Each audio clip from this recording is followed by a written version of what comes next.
Selamat malam, saya Christian Grich, Anda menyaksikan Forum Christian. Pemirsa, kami punya data dari Kementerian Lingkungan Hidup dan Kehutanan, volume sampah di Indonesia 3 tahun berturut-turut. Kami tunjukkan 2019 lalu mencapai 64 juta ton, kemudian pada 2020 lalu mencapai 67,8 juta ton, sementara pada 2021 lalu mencapai 66 juta ton. Dengan komposisi saya coba tunjukkan, Anda bisa saksikan di layar, saya harus melihat secara detail catatan saya. Sampah sisa makanan itu paling banyak ternyata, 28,3%, ini terbanyak. Kemudian sampah plastik dan proporsi sebesar 15,73%. Sampah lain-lainnya sih ada 7,48, lain ada sampah kayu atau ranting, karton, logam, kemudian juga sampah kain. Nah, kalau Anda mendengar ukuran ton, tadi saya sebutkan 2021 ada 66 juta ton, 66 juta ton.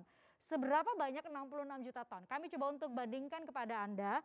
Kami tunjukkan ini, saya coba bandingkan dengan berat kapal Titanic. Anda tentu sudah menonton film kapal penumpang Super Britannia Ryan tenggelam di Samudra Atlantik ya. Pada 15 April 1912 lalu, jadi beratnya itu 1.262 kali dari kapal Titanic. Kalau saat ini adalah di layar ada Burj Khalifa, itu adalah gedung tertinggi di dunia, salah satu gedung tertinggi di dunia, berat 66 ton itu sama dengan 132 kali beratnya Burj Khalifa. Nah sayangnya nih pemirsa, dari total 66 juta ton sampah hanya sebagian, saya sebutkan nih angkanya 21,53 juta ton yang masih menyisakan timbunan. Dan dari jumlah tersebut 66,51% sampah berhasil dikelola, sementara 33,49% sampah tidak berhasil dikelola, hanya sekitar 10% yang berhasil didaur ulang. Artinya kecil sekali, ini tampak di layar Anda. Tuh, saya masih menunggu angka yang menunjukkan tidak, di warna ungu Anda bisa saksikan, tadi saya sebutkan ada 66,51% sampah yang berhasil dikelola dan sisanya 33,49% sampah lainnya masih belum bisa dikelola. Seharusnya ada angka 10% yang berhasil didaur ulang. Baik, Forum Christian saya buka dengan angka-angka tersebut hanya untuk berusaha untuk menunjukkan bahwa problem atau masalah mengenai sampah ini tidak bisa dianggap enteng, tapi ada titik terang, ada banyak anak muda yang saya harapkan sih sebenarnya bisa bergabung di Forum Christian malam ini. Tapi ya sudah, kami memilah dan memilih dan menghubungi beberapa anak muda yang begitu inspiratif. Di usia mudanya mungkin sebagian mengejar cita-cita untuk jadi punya karir yang baik, tapi mereka-mereka yang saya hadirkan malam ini menyisakan waktunya, memberikan waktunya untuk menjadi aktivis lingkungan. Ini pilihan yang mungkin tidak terlalu populer buat sebagian kalangan anak muda. Tapi saya kenalkan lebih dulu narasumber yang bergabung secara langsung di studio Forum Christian. Ada Pak Rasio Ridho Sani, Dirjen Penegakan Hukum Lingkungan Hidup dan Kehutanan, KLHK. Selamat malam. Pak Rasio, selamat malam Mbak Christian. Pak Rasio, saya coba sapa 3 teman-teman saya yang muda tapi sangat luar biasa mau jadi aktivis lingkungan. Aktivismenya apa? Kita tanya lebih lanjut selama 90 menit ke depan. Yang pertama saya sapa Melati Wisen. Saya bacanya benar. Coba saya sapa, selamat malam Melati. Halo, selamat malam. Selamat malam. Melati ini adalah pendiri dari Bye Bye Plastic Bag dan Utopia. Kemudian ada Muhammad Rafa Ibnu Sina Jafar, pegiat sampah elektronik atau e-waste. Kita tanya juga e-waste itu apa? Saya coba sapa. Selamat malam Rafa. Selamat malam. Terima kasih sudah bergabung. Ada Fania Santoso, co-founder Hey Startic. Selamat malam Fania. Halo, selamat malam. Terima kasih teman-teman sudah mau bergabung ya malam ini. Saya ke Melati lebih dulu. Melati Bye Bye Plastik. Melati ini bahkan, saya nggak mau cerita deh, Melati yang cerita. Tapi tapi Melati ini sudah mendapatkan penghargaan dari Jerman, betul. Anda mungkin punya penghargaan lain yang belum kami trace, tapi bisa cerita. Bye Bye Plastik itu apa sih kenapa awal mulanya kemudian terpikir ya sudah saya bikin gerakan ini untuk menimbulkan kesadaran bahwa plastik, saya sebutkan tadi, plastik adalah jumlah sampah terbanyak kedua di Indonesia. 15,73% dari 66 juta ton sampah 2021 lalu. Melati.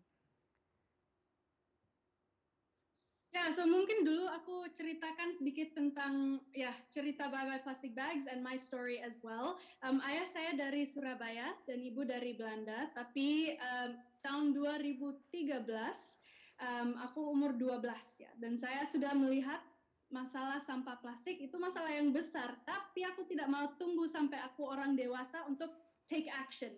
So, waktu saya umur 12 dan adik saya umur 10, Isabel, kita pikir, kita bisa bikin apa ya? Dan back then, we learned 40 negara di seluruh dunia sudah melarang kantong plastik. So, we take the big problem and choose one item. Say no to plastic bags.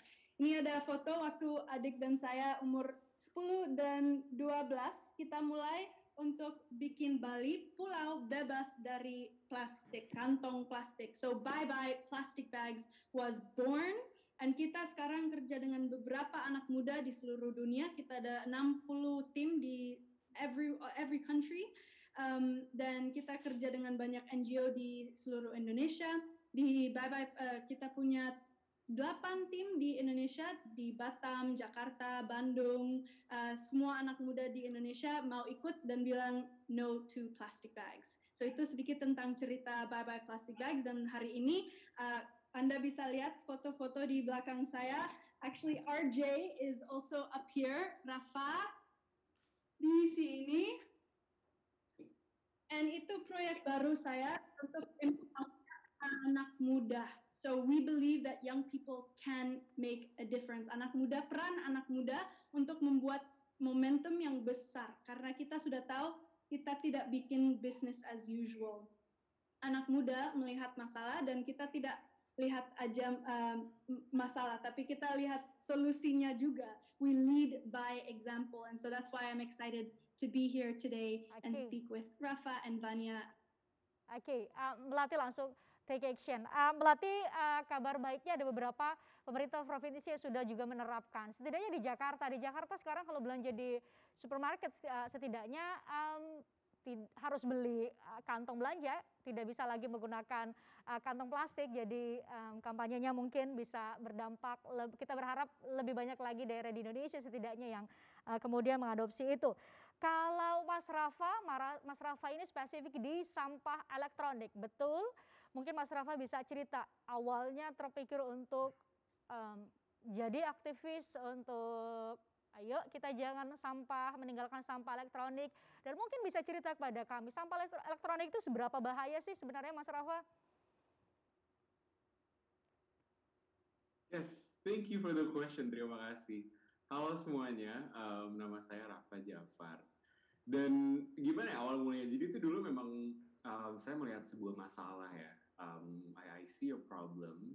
Dan problem ini adalah masalah sampah yang mungkin orang-orang belum tahu banyak. They're not used to these type of waste. Mungkin kalau setiap hari kita ngelihat ada 2 tempat sampah, organik, non-organik, atau plastik dan non-plastik. Tapi ternyata masih ada nih tipe sampah baru yang mengandung racun yang berbahaya bagi lingkungan kita. Sampah elektronik. Kategorinya sebenarnya B3, bahan berbahaya dan beracun. Sebutin deh, merkuri, timbal, terus there's a lot of other difficult words lah. Pokoknya bahan-bahan kimia yang beracun bagi lingkungan kita tuh banyak banget. Dan sebenarnya triggernya itu, sampah elektronik ini akan berbahaya bagi lingkungan kalau kita olah dengan cara yang salah. Dan di Indonesia, pengolahan itu hampir semuanya salah. Karena kebanyakan orang Indonesia itu sebenarnya permasalahannya adalah satu. Nggak tahu nih kalau misalnya kita punya sampah elektronik itu mau dikemanain. Coba mungkin teman-teman di rumah ada yang punya lemari gitu isinya banyak sampah elektronik, pasti ada gitu, kabel-kabel bekas, baterai yang udah nggak dipakai lagi. Itu kan sebenarnya kita bingung. Karena dulu I have the same problem. Aku tuh dulu juga suka banget main game, punya keyboard lah, mouse, headphone, earphone buat main-main komputer. Nah akhirnya barang-barang itu rusak, aku nggak tahu kita mau dikemanain. Sama di lemari ibu aku tuh juga banyak banget handphone jadul, tau gak sih handphone yang cuma bisa dipakai buat SMS sama teleponan doang. Itu tuh banyak banget di rumah, dan kita selalu mempertanyakan ini harus diapain. Dan ternyata semua orang dulu tuh tinggal di Jakarta, aku tanya teman di sekolah itu mereka juga punya permasalahan yang sama. Gak tahu sampah elektronik itu mau dikemanain dan memang tidak ada fasilitas. Diapain sih? So basically I established a community namanya e-waste RJ, dan tujuan kita dari dulu sampai sekarang itu satu, untuk bisa menjawab pertanyaan orang-orang, buang e-waste itu kemana? We provided the facility, kita menyediakan tempat sampah khusus untuk sampah elektronik. Jadi sekarang nggak cuma organik dan non-organik, tapi organik, non-organik, dan e-waste, B3. And that's really the end goal sih sebenarnya, gimana sih caranya membuat lifestyle bahwa orang-orang bisa memilah sampahnya dan sadar kalau e-waste itu beda sendiri. They have their own category karena memang berbahaya bagi lingkungan. So akhirnya kita establish beberapa titik-titik drop box di tempat-tempat terbuka, di mall, di environmental shop, di sekolah, dan akhirnya ini menjadi gerakan nasional. Kita menjadi jembatan antara sampah elektronik skala rumah tangga dan perusahaan pendaur ulang sampah elektronik. So semua sampah-sampah yang kita kumpulin akan didistribusikan ke perusahaan pendaur ulang sampah elektronik. The idea is like that sebenarnya. Basically seperti itu. Itu idenya. Nanti kita elaborasi lebih jauh lagi soal bagaimana kemudian mengajak lebih banyak orang lagi, karena poinnya adalah campaign ya. Tadi Melati cerita soal ada koneksi dengan beberapa negara, kemudian juga di beberapa daerah di Indonesia. Saya mau ke Fania sedikit. Fania ini founder HeyStartic. Mungkin bisa cerita awalnya dulu kemudian terpikir membuat HeyStartic, itu apa yang menginspirasi? Ada turning point apa yang kemudian bikin Fania, waduh saya juga harus melakukan sesuatu nih buat bumi? Ya, terima kasih Kak Pristian buat pertanyaannya. Jadi kalau flashback ke awal banget, sama kayak di usia 12-13an tahun waktu itu, Fani tuh ngalamin banget yang namanya pengalaman gak enak, yaitu banjir. Itu masuk sampai ke dalam rumah. Dan padahal Fani udah tinggalnya di kota gitu ya. Jadi dari pengalaman gak mengenakan itulah akhirnya bareng kakak Fani, Agnes, kami bikin komunitas kepedulian lingkungan untuk bisa edukasi gimana sih caranya supaya di tahun 2005 pada waktu itu kita bisa lebih meningkatkan lagi nih anak muda, masyarakat, sekolah-sekolah juga untuk lebih peduli lingkungan gitu. Dan dari situ bersyukur juga akhirnya kita dapat respon yang cukup positif, walaupun banyak juga yang kayak masih nganggep apaan sih mandang sebelah mata gitu. Salah satu tantangannya juga terkait funding gitu ya, gimana nih caranya supaya misi kepedulian lingkungan kita ini bisa jalan terus. Kita pun coba mengajukan sponsorship gitu ya, penawaran proposal ke perusahaan-perusahaan. Ada yang terima, tapi banyak yang nolak. Jadi itu adalah salah satu momen di mana kita mikir juga gimana ya caranya supaya proyek sosial yang ingin kita kembangkan ini bisa lebih berkelanjutan. Dan singkat cerita 2 tahun berjalan dari situ akhirnya kita coba ikut ada satu lomba lingkungan Wolfo Adventure yang diadakan dengan kerjasama UNEP juga, PBB di bidang lingkungan, dan bersyukur di tahun itu kita bisa dapat juara pertamanya untuk akhirnya dapat dana hibah $10.000. Jadi pas itu kayak excited banget, seneng banget, tapi di satu sisi mikir kayak ini bersyukur nih kali ini berkesempatan menang lomba.